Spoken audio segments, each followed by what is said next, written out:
Uh-oh. Bunch of video game systems all piling up here.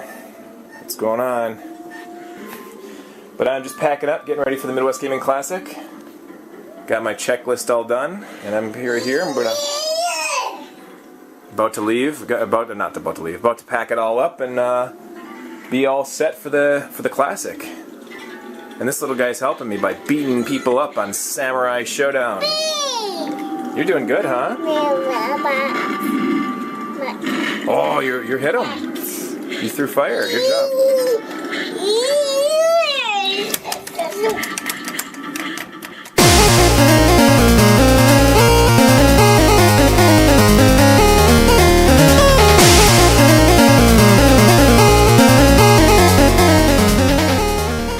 The Midwest Gaming Classic. What more can you say about this convention? I've been going since 2003. The very first time I was there, it was a very small little convention that was held in a middle school, I believe either that or a high school, smaller high school. And it had, it was the very big debut of Feet of Fury, the new Dreamcast game. That was honestly the main reason that I was actually going to the Midwest Classic in 2003.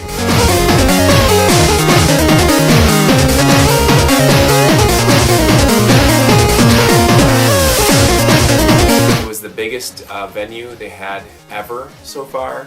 They had a lot more room for places. They had moved things around. The arcade and pinball section now was in the vendor hall. In prior years, the vendor hall had the biggest indoor facility, or room, I should say, that they had at the convention center. This year, the arcade and pinballs went in there. All the arcade tournaments, all the pinball tournaments, pinball games in general, just the big giant free play area. That was all in the vendor hall now, which was a very, very large area. So you could go in there and spend an entire day, easy, just in the arcade and pinball room. It was so awesome. There were so many games and so much going on. And you're probably thinking to yourself, okay, well if they put the arcade and pinball in the vendor hall, which is the largest room, then where the heck did they put the vendors? Well, that was the interesting part. They actually put the vendors outside. And you're thinking, April, it's Wisconsin. There could be snow, there could be rain, there could be freezing rain, there could be rain and snow and sleet and all kinds of crap. And guess what? There was. It was actually a pretty miserable weekend for weather.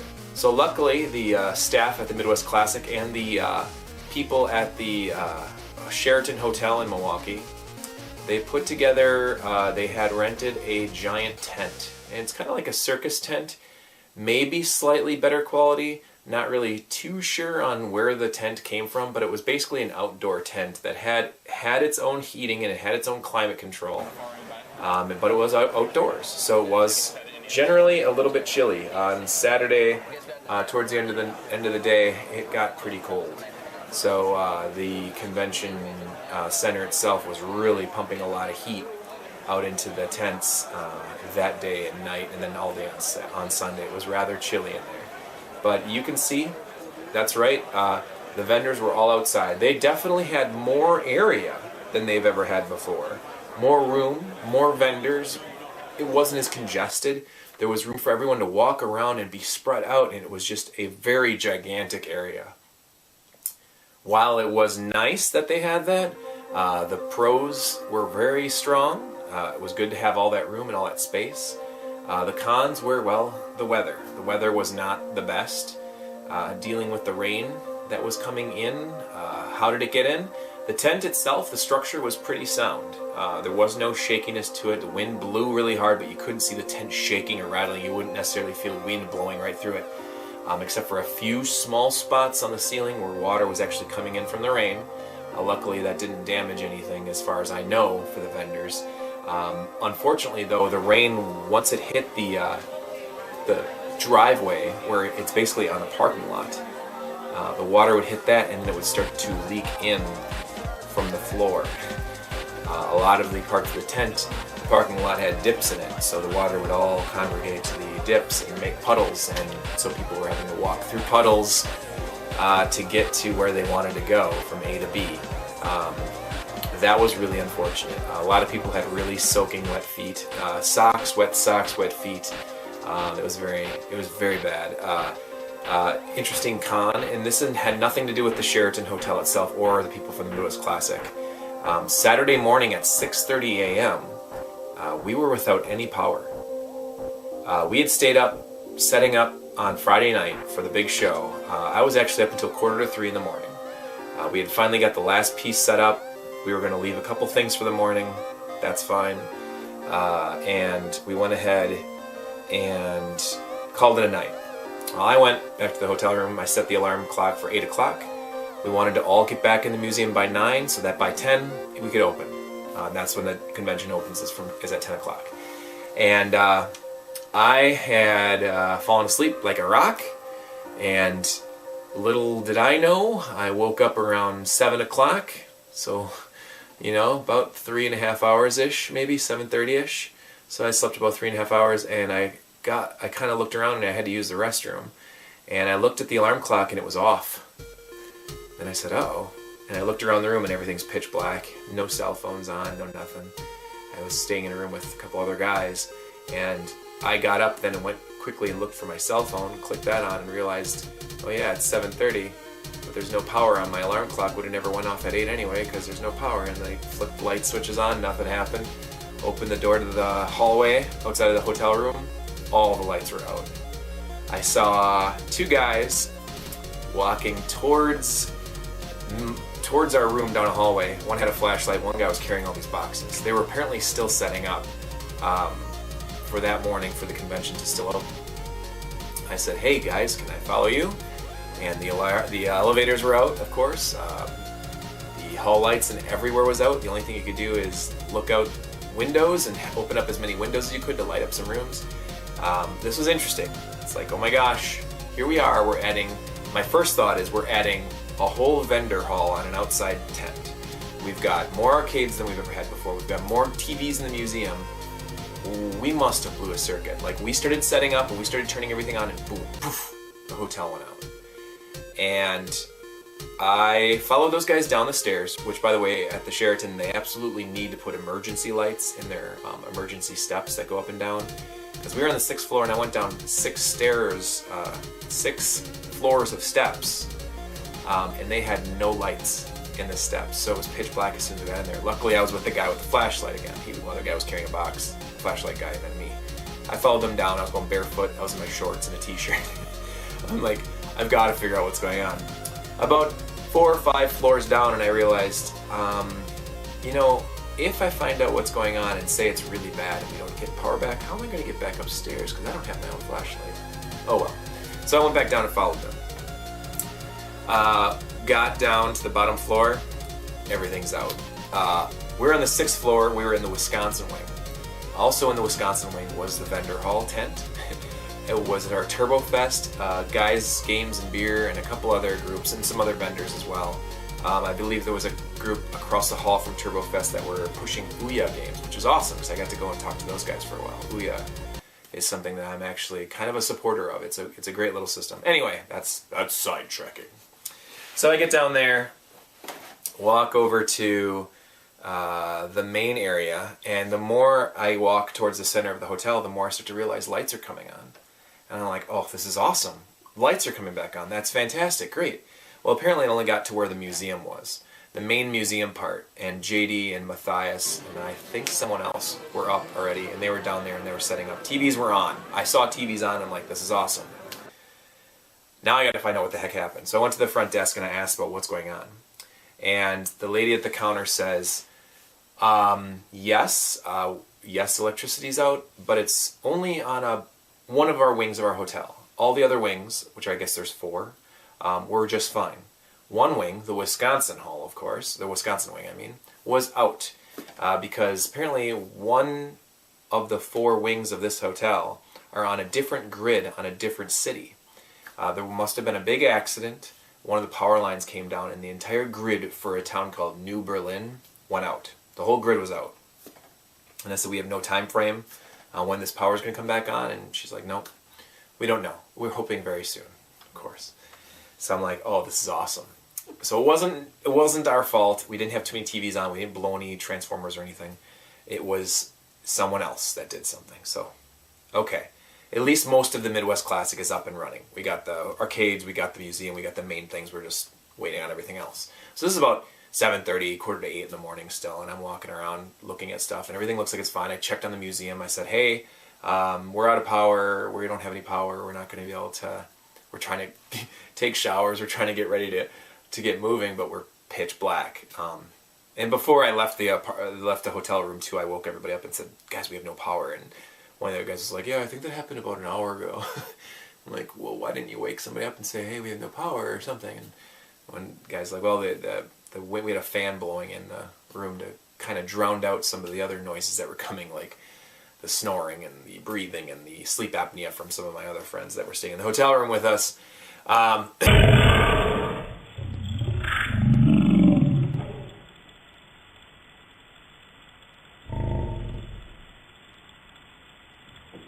Anyway, so I said, okay. So I started walking, went through the museum, checked on a few things, and I said, okay, well, I'm going to try to get back up to the hotel room. I don't know how.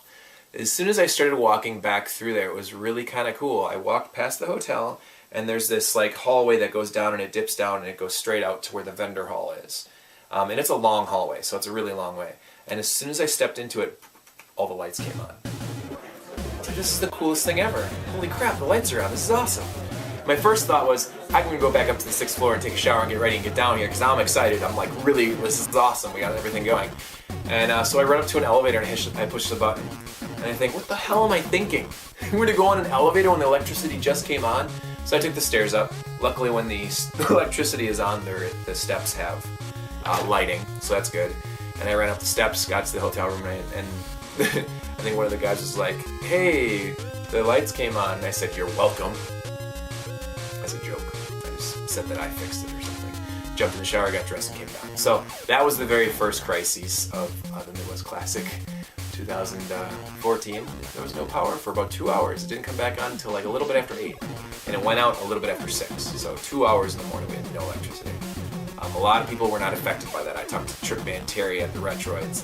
He's like, we didn't even notice. Like, it had not affected us at all. I'm like, you guys are so lucky. I talked to some other guys who didn't even notice either, so that's cool. Most of the other guys that I had talked to were not scheduling to wake themselves up until about 8:30, quarter to 9 anyway to take a shower quick and come down and help, so they didn't even notice either. So lucky me, I'm the dope that woke up before my alarm was going to go off. So, you know, and the one thing that's really like a huge emphasis about Midwest Classic that makes it such a big deal to me is that just getting together with some of the friends that I've made, both online and at these conventions. There's so many guys that I've met, you know, from the conventions, and then I go back and see them every year, and they recognize me, and I recognize them, and we just talk about the convention. Like, oh, last year was this way. Oh, this way is now it's this way. You know, how are you doing? And like everything just kind of gets a little bit more personal every year, and the more I get to meet people. All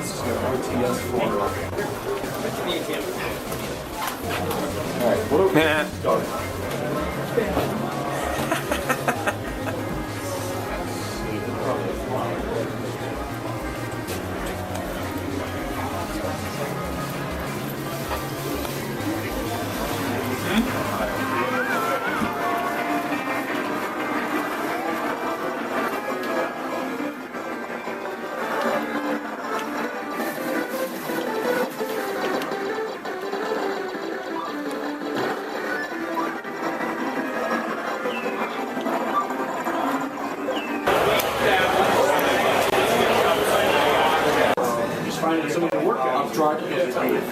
Say something really loud and obnoxious.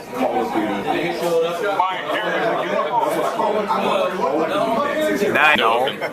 He's on Skype if you want to say hi to him. There's a girl he couldn't make it. I don't know my phone. I don't like your laptop. It's just right there. It's this Kindle. It's a Kindle. Oh, that's cool. Yeah. It's supposed to be like 65 today. It's like 43. I know. It is warm. Since you're local, I don't know, you don't have to pay shipping or anything. No, really? It's all important, so. Okay,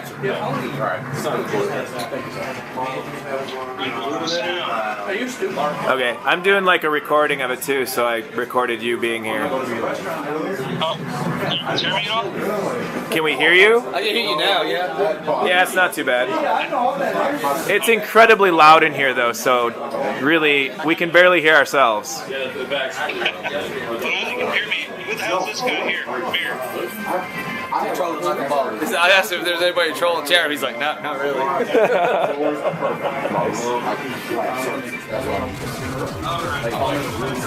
I got to stop and talk to Martin Alessi from Retro, the game magazine Retro. I don't actually have a copy with me. I got to sit and talk with Martin Alessi and Trick Manteri, who are two guys that I grew up reading articles and reviews and game news and stories from in my old electronic gaming magazine monthlies. And it's so cool just to get to know those guys more and more each year.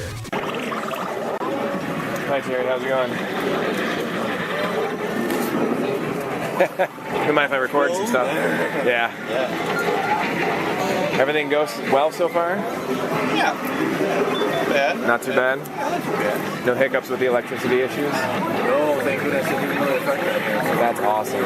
Very lucky. That's awesome. I'm still waiting for the walls to burst into flames. Yeah. The vendors this year I thought were fantastic. I thought there were more vendors, obviously more than I remember from years past, but the deals that we had, the deals that I got, were so amazing. I always bring a box with me for buying, selling, and trading. I like to trade games to people, I like to sell stuff, I like to buy stuff, and I wind up coming back with probably the same amount of crap. Well, this year I definitely came back with more crap than I went there with, but it was cool to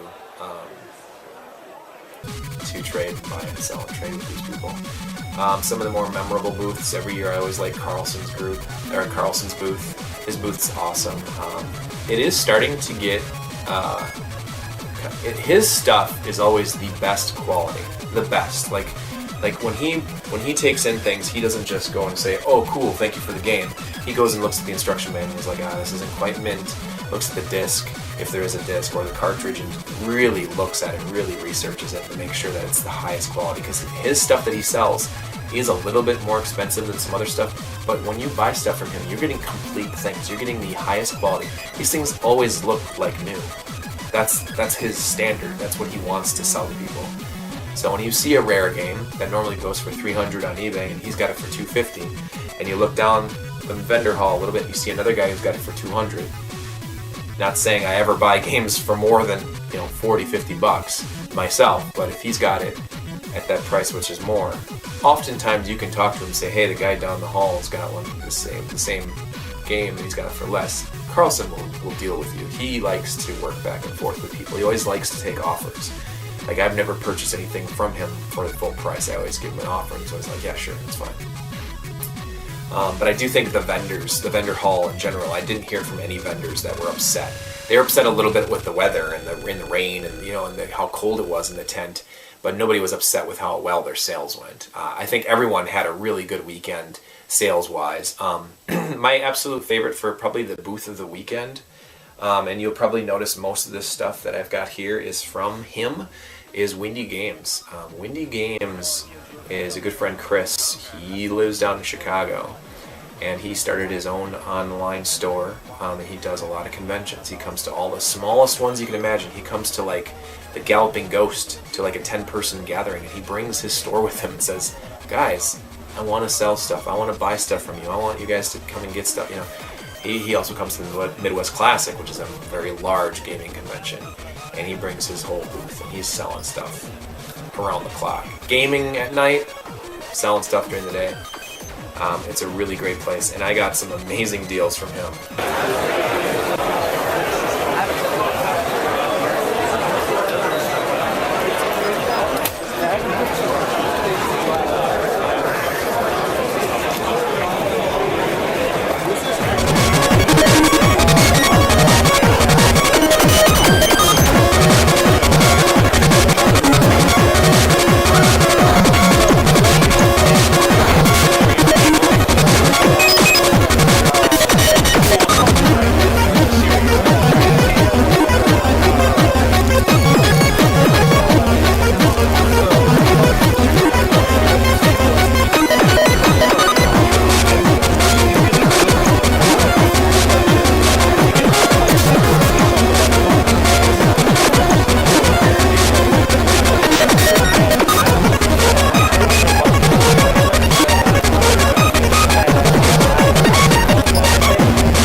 was like all leaking and raining, and everybody was running for cover and trying to get out of I think I was inside when that happened. Oh, then of course. But it was raining when I was in there when it got me all wet, but it was no big deal to me. That's good. That's good. Very good. Better. You gotta have the more gigawatts or something. Yeah.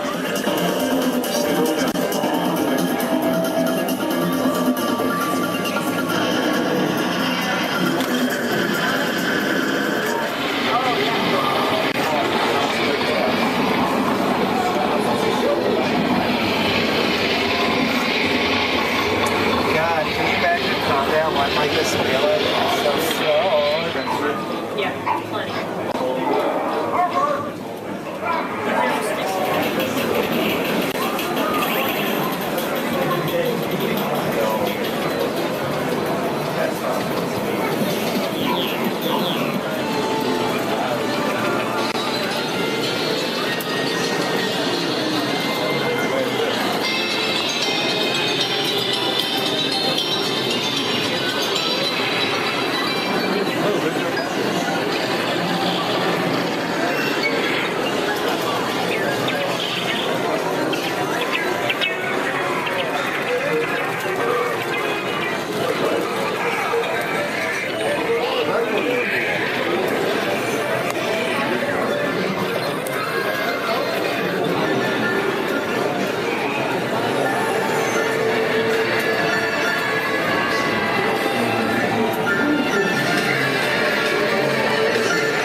Oh, man. Whatever it is, about to die. Oh my God. Do you remember the one that's double dragon?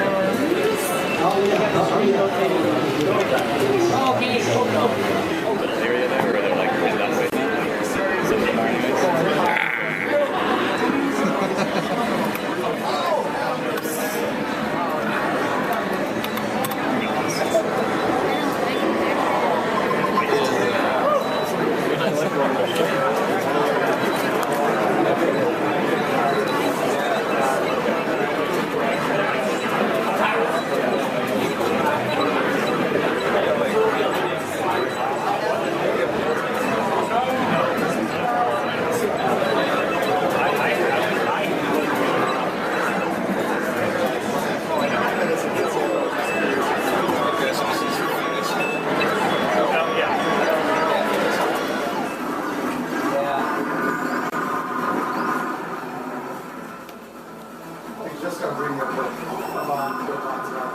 Yeah, there's so many now. And really, it's just like the last couple of years, it seems to have exploded. What can be done. Alright, I'm going to switch some of this stuff back. Seems like I got the wrong side of the middle. Yeah, no kidding. Hey, I'm about trying to kick this out. So what's going on with this one? Is this the screen swap? No, this is redoing the region mod. So we're gonna install the new version of the region chip. Wow. Yeah, I think you probably find it 30, 35. Definitely less than 50. Look at that.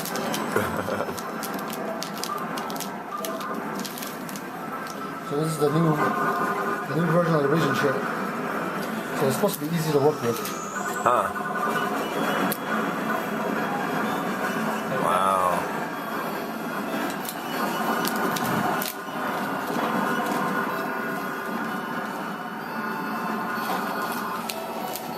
Is inserting a region chip fairly quick?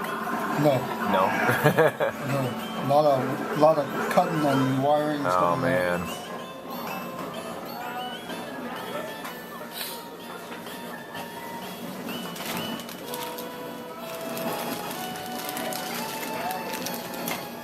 Hey man, how's it going? You get anything good? Banged it. Where'd you get? $200 worth of awesome. Spent $200? Yeah. Well, good. I'm glad you brought it.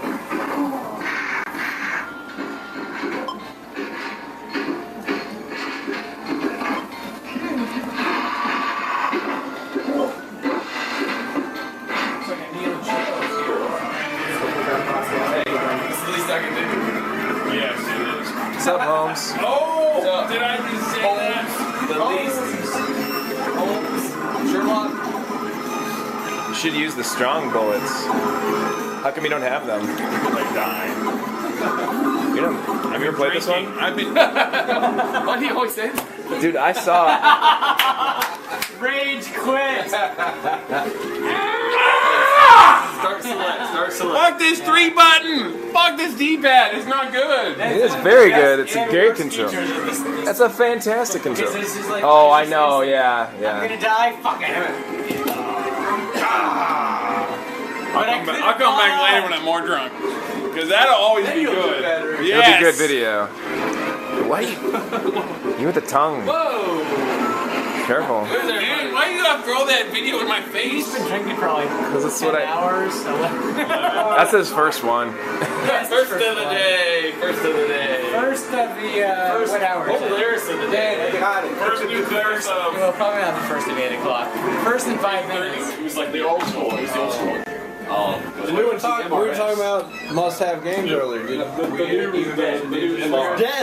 Somebody you did. You did. That was the first thing I mentioned. Okay. Just making sure. Master Ben Heck. Goes no spirit. Repair. A simple, All the easy games. But the guy had actually blasted the shit. He said like paint job, clear coats, everything. Motor, gear, laser. But he wanted I believe it's the gear is rotted and they need them to go. Oh. The Kareem Seas. games. Seas is the word. Not wrong. There's so many. Yeah, there's so many. Must have. I mean, the ideal utopia. essential games. Deal, utopia. I need to go. They know you guys. I still want that section. Ease. There's the ideal utopia. Once a land, a peaceful process. What? I'm just recording. Saw that a few years ago. Beyond whatever. Tony can't remember any of our names, but he knows the East Come on, it was like, dude, when you heard that for the first time, you were like, this is what games should be. Yes. I'm convinced that I do. And then Brent Spiner. Shivers. I mean, it's like,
The problem is they won't keep a release.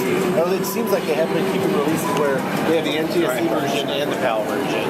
It's getting harder and harder to see the NTSC fit stuff. And they say that it's there, but it just seems like it's few and far between. But there's a preservation product, whatever that's called.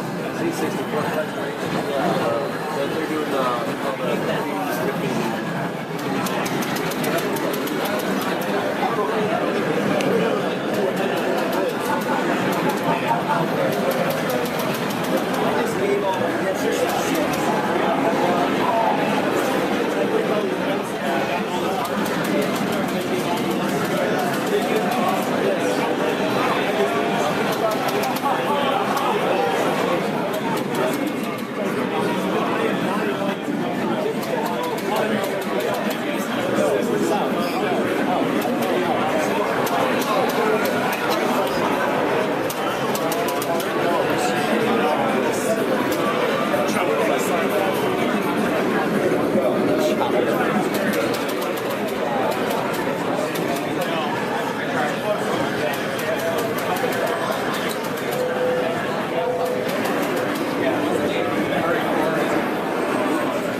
That would suck if somebody had a high score going to the football tournament.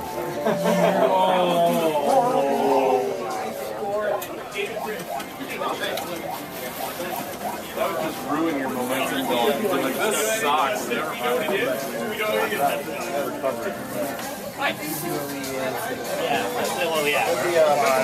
Oh, okay. They're good? Okay. $10. Going back? Yes, please. Actually, a big one. Thank you. Yeah, that'd be great. I'm sure you have more later on. Oh, yeah. Very old, about 35, 40 years old. It's all based on World War II negotiation. It is a game where at the end of the day, you're going to hate each other. What you're going to do is you're going to stand around for a turn and I'm going to say, you know, Miss Germany, I know that you've got designs on France, and the French have not used it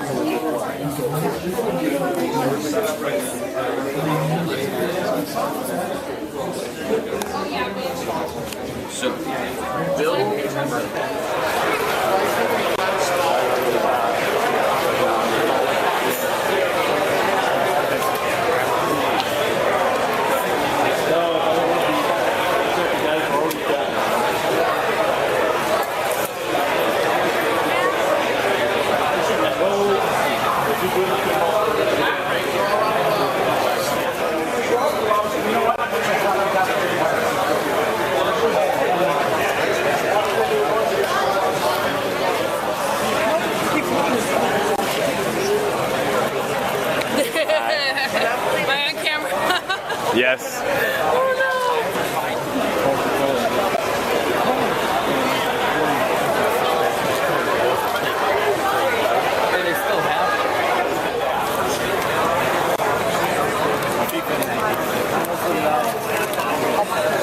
Those games are dope. Rogers, dope.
Party.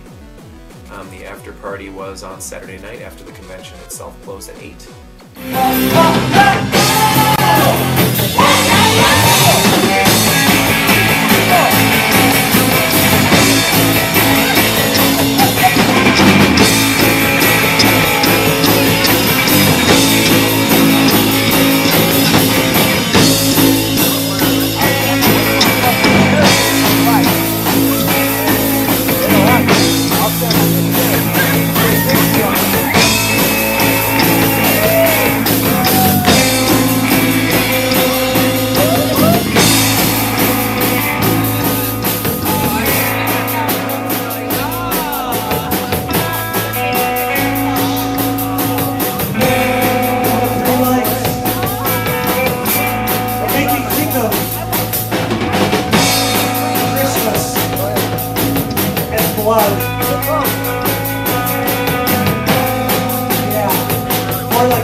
go over. I don't do a lot of those pickups videos. I know a lot of guys online do that, but I get, you know, I probably bring home a new game every couple weeks, and I definitely don't think to quickly do a video. Sometimes I take pictures of it to share with friends if it's like, wow, you wouldn't believe what I found in the wild. In the wild is a term that people use that if they find it at a thrift store or a game store or a garage sale or something like that. But these are all convention scores, so let's just go over that real quick. Yeah, normally I don't do these kind of videos, but this is a big haul that I got here, and none of this is like, whoa, except for one thing. One of these things is a big deal, but I'll go over these things. I'll start with this right here. This is actually a Turbo Express car charger. And I got this from a friend, Majors. Thank you again, Majors. I will treasure this for the rest of my days. He had this in his own personal collection, and he doesn't use it. So he doesn't have any reason to have it, and he knows I just got an Express, and I'm really looking forward to finding more accessories for it and being able to use it wherever I want to go. And if I can have a plug-in for it, I can use it wherever I want to go. One of the first things I actually picked up was early Saturday morning after the power came back on, and I found a booth, a guy who had $1 video games. And I don't care how bad the games are. If you get games for $1, it's hard for me not to purchase them. But Double Dragon 5, not in the best shape, not a very good game by any means. I don't care for this one. This is probably my least favorite Double Dragon game. But it was $1. The Lion King, this is actually a really fun game made by Virgin. It's a Disney game, obviously Lion King. This is a really cool game. $1. Rampart for the Genesis, $1. Really? Like, this is awesome. And then actually I wound up getting this one in a pack here from Chris's, so I won't go over that quite yet. But another $1. Last Bronx loose for the Sega CD. And I know a lot of these guys who sell these discs loose, you always gotta like, ooh, is this gonna be beat up? But this one's in actually really good condition. And Last Bronx is a great fighter for the Saturn. It's not perfect by any means, but it's definitely a precursor to the Soul Calibur series. This is a weapon-based 3D fighter, and it plays very similar to the Soul Calibur series, which Soul Calibur kind of stole from it. Then I got this from Chris as well. World Series. Oh, no, I'm sorry. These actually came from a friend, and they're all free. He was like, he brought a freebie box, and I think actually most of this stuff here is from him. And I am all about freebie stuff because I can repurpose these cases. I can make cases for some of these games that I don't own. You know, free stuff is free stuff, man. A lot of Sega Saturn stuff. But let's see here. World Series Baseball. World Class Baseball is a Turbo Graphics game. World Series Baseball for the Saturn. Creature Shock Discs 1 and 2. I've already got these, so maybe those will get raffled off someday. Ultimate Mortal Kombat 3 for the Saturn. I already have that as well. And Tomb Raider for the Saturn. These are all games I already have. But they were free, and he did not want to travel all the way back down to Tennessee with a big box full of crap, so I'm like, I'll take it. I'll take it, I'll find something to do with it. World Series Baseball 2K1. Actually, everything in here is in pretty good condition. This is interesting. There's actually 2 discs in here. It's the same game, but there's 2 discs of it. Okay. For this Dreamcast. Test Drive 6 for the Dreamcast. NBA 2K for the Dreamcast. And the original Shenmue. This is interesting. I don't think there's any books with it. And there aren't. But the case is in good condition and all the discs are here. Shenmue! Come on, man. This deserves its own video all on its own. This is probably one of the best video games of all time. There's just so much to it. This is one of those games that is not a video game only. It is an experience as well. Shenmue. Free. NFL 2K1. Free. NHL 97. Free. Then a couple cases. These are cases, they're empty, there's nothing inside of them. I think there might be instructions. Yeah, there's instructions for Command & Conquer, Red Alert, and Shadow Madness, the case for it. But my initial idea when I saw these 2 cases is I'm like, awesome, I'm going to pull everything out of here and repurpose these for a couple other games that I have. So that's exciting. Repurpose. I would never normally do this. This guy was selling this for $2. Actually, he was selling it for $5 and I offered $2. It's just a case and the instructions, and I am not a completionist guy. But there's sometimes when I look at my copy of Phantasy Star 2, which is right here, and I say, damn, I wish I had the case for that. Ooh, nah, I've got the case for it. The Phantasy Star 2 I bought for a couple dollars at a thrift store, actually at a pawn store, maybe 2 years ago. Now I got the whole thing complete. I'm okay with that. That's okay. And it stays in better shape. The game's now protected. It's kind of a purposeful thing. Phantasy Star 2. That was a $2 case. Let's go over Chris's stuff now. Chris, I bought a couple things from him, cheap. Oh gosh, this is all from him. I think I bought a couple things from him earlier. Oh, I know what I. This is actually the only purchase I made from him prior to him like saying I need to clearance stuff, and he has started clearancing stuff on Sunday.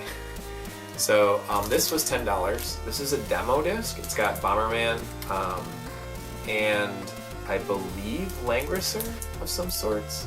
Some other Hudson Soft game. Oh no, it's what's Sega's Virtual On. It's a Virtual On and a Bomberman, Saturn Bomberman demo disc. It's got stuff on it, and I'm just like, this is so cool. It's got videos on it. It's got advertisements. It's all Japanese. It came out in '96. And I figured, what the heck, for $10, this is a really cool deal. And I just got the Saturn too. Actually, and I do have a Japanese Saturn that I just picked up. Oh, from him as well. He gave me a Japanese Saturn with no hookups for $20. It's a pretty good deal for $20 by itself. Then he started saying he had a box of $1 games. And he said, here's the challenge. You gotta find 7 games for you, and you win. Once you find 7 games. And I said, well, what do I win? And he's like, you gotta find that out yourself. So I said, oh goodness, I'm going to start picking out games. Garfield Caught in the Act for the Genesis. This is not a bad game. I do remember playing it for $1, okay. Super Soccer by Hudson Soft for the Super Famicom, okay. Parlor 2. I think this is a pachinko game. Initially he had $6 listed on it. Well, it's $1 now. Prime Goal 2, NBA Pro Basketball. These were all discounted by the time I hit the 7th one. 1, 2, 3, 4, 5, 6, 7, and then he gave me another one for free, so it's 8. So these are DS games, Hannah Montana's. I have a daughter, she might enjoy these. And then Wizards of Waverly Place. I got these 8 games for $7. Can't fault me for that. Come on. Then he also had this for $6. This is Elfaria for the Super Famicom. It is a Hudson Soft side-scrolling action RPG for $6. Come on. Come on. Then oh, you know what? These are more freebies. These are actually more freebies that I got. Blue BMW in his free box. Renegade for the NES. Bill Elliott's NASCAR Challenge, and Days of Thunder by Mindscape. Then NHL 95 is complete with case and everything. Wow, I know, right? It'll go great next to my NHL 94, which I do have, which is a great hockey game. Then Ghost House, which I was actually kind of excited about, is a Master System card game. I've never had a card game for the Master System yet, so this is like, oh boy. So Ghost House, I've heard this game is not very good, but I'm excited to see how awful it is. So that was cool, also free. Hang On and Safari Hunt with instructions. Oh my god, it's not in here though. It's Marksman Shooting, Trap Shooting. So it must be a shooter game. What? Do I have this game? But I actually do already have the game. Cool. Now I've got 2 of these cases for whatever reason. That's great. Awesome. Well, that's what happens when you go without your spreadsheet of all the crap you already own. Anyway, so then one of the more exciting parts of the weekend. This was $5, and I think it's a pretty good deal. I I've wanted the Super Nintendo version for a long time, and it's Lost Vikings. Lost Vikings is generally a $15 or more Super Nintendo game, and I know the Genesis version is not quite as good. The music, in my opinion, is not as good as the Super Nintendo version, but this is still a fun game. It's a really well done, really well done action adventure puzzle type game. $5 case, no instructions, but the cart's in there. Can't go wrong with that. Oh, these are a couple over here too that got scooted over there. Shinobi 3. Maybe you guys have seen my Shinobi video that I did a little while ago, but the cartridge, this one actually works. It's in really good condition. With the case instructions. This alone was $10. I think it goes for a little bit more than that now. I don't really care. I'm just happy to see the game. And I had traded the guy a couple games to get store credit, so I didn't technically pay $10 for this. I got these two together, and I think these two together were not 15. I think they were a little bit less than that. But then I found Twisted, the game show for the 3DO, in pretty good condition, and the guy wanted $1 for it, and I said, "You got it, buddy." So I got this. There's no real case. It does have the actual instructions though, so it's basically a loose disc and instructions. But I've been told many times by friends that this is the 3DO game to get, so now I got the game, I guess. Grandia 2 on the Dreamcast in excellent condition with all the discs. Wait, there's only one disc. No, there's 2 discs. Okay, it's got the original disc and the soundtrack and the instruction manual. So that was really fun. Pick that one up. Joust for the 7800. Now this is how we should play Joust next year if you want to do that at the Good Friends Better Enemies section of the museum. But the cart looks amazing, looks hardly even touched, and there's an instruction manual in here. Multiple instruction manuals, even like advertisements. Oh my gosh, this is awesome. 90-day warranties. I hope it hasn't gone out yet. But, oh, the instructions are pretty beat up. Oh, they're not. But there's Joust for the Atari 7800, which was Atari's second most powerful system that they've ever released. Their most powerful is obviously the Jaguar, because the Jaguar is a powerful system. Joust for the 7800. Then we're going to go over a couple things here. These are probably my most prized possessions that I picked up over the weekend. Well, some of them not really, but a couple of them are. These I'm going to count as Midwest Gaming Classic pickups because they came in the mail while I was at the Midwest Classic. Shibimi Man 2 and Devil's Crush. Devil's Crush I've never ever owned, but I made a trade with a friend over the Facebook TurboGrafx group, and we made a trade. I sent some stuff out, and he sent me these. And he did not wind up getting to the Midwest Classic, so that's why we did this sending. And again, thank you very much for those 2 games. This is a case with 2 instruction manuals for Bonk's Revenge. Wow. This is from my friend Beamer, Blue BMW. I'm like sputtering over myself. This is weird. There's 2 instruction manuals in here though. So I got some instruction manuals for Bonk's Revenge and a case. In case I ever get the card. I do not own the card. The only way I've ever owned Bonk's Revenge was via the Gate of Thunder 4-in-1 disc. So I'll leave that set out for now. Then we come down to a couple cheapy Hue cards that I found. This is a Mahjong game from Games Express. They said it was Kyokugyu Mahjong. Games Express, Kyokoku Mahjong. And then Momotaro Densetsu, which I believe is a Dragon Warrior style RPG. These were all super cheap games. They were $6 each. I'm sorry, $6 and $3 each. I believe I talked them down to 8 for the 2 of them. So, then the 2 most amazing things I came back from the Midwest Classic with. One is a friend named Sean, or as you know him on the forums as TurboCon. He had his daughter, who is a very, very gifted duct tape wallet creator, made us some duct tape wallets and gave them to us at the convention. we were to take them home and do with what we would want to, but he had gifts for people, and that I thought was the most amazing thing I've ever seen. So thank you so much. Thank you so much for this. You couldn't imagine how much this means to me. But I know when my children make me things, and any kind of art, any kind of crafts, any kind of time that they spend on things, I know how important it is to them. And I just want you to know that this will always be cherished. I asked my kids if they would like to use it, and they all, like, their eyes lit up. They're like, wow, that is so cool.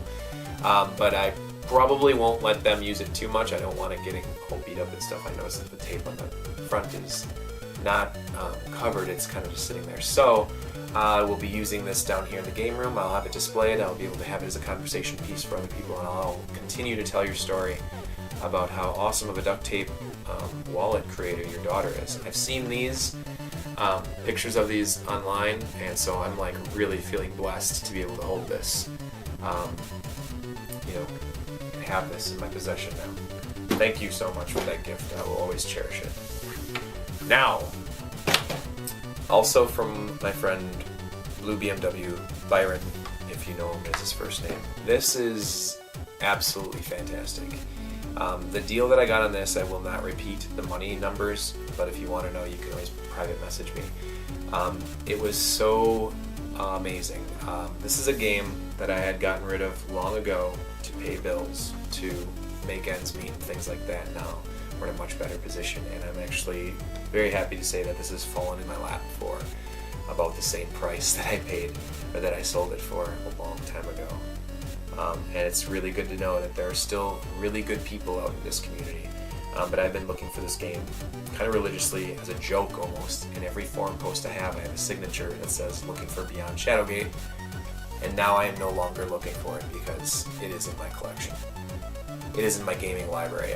Everything is in here: the disc, the instruction manual, and the poster.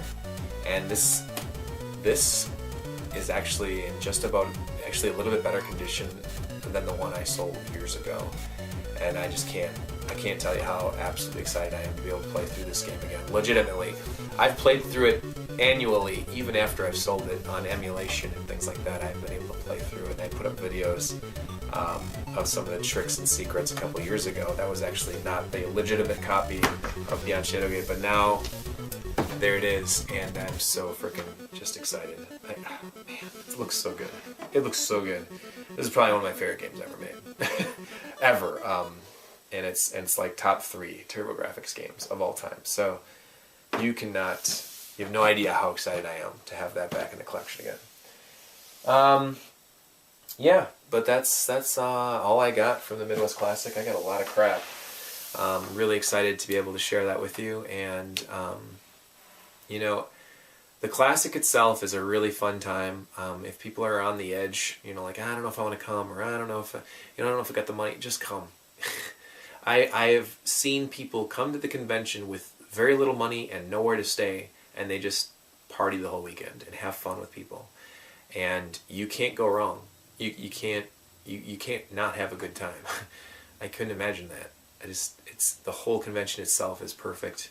It's ran so well. It's very well organized. Yeah, it's just a great time. It's a great time for everybody, and I hope that to see more of you guys there next year. I know that I'll be there, and I know I'll be helping out with the museum again and doing whatever it is that needs to be done to make it so that it's a better event every year from here on out. And that was what I wanted to share with you, was just videos from the show and my opinions on things and stories about the show and everything else like that. So I really hope that you guys are entertained by this, and I hope that I'm able to do it again for another big show coming up. So anyway, thank you so much for watching. Thank you so much for hanging in there for this long video. Let me know what you guys think about it in the comments below. If you have any questions or concerns about anything like that, let me know in the comments below. And until next time, keep on keeping on.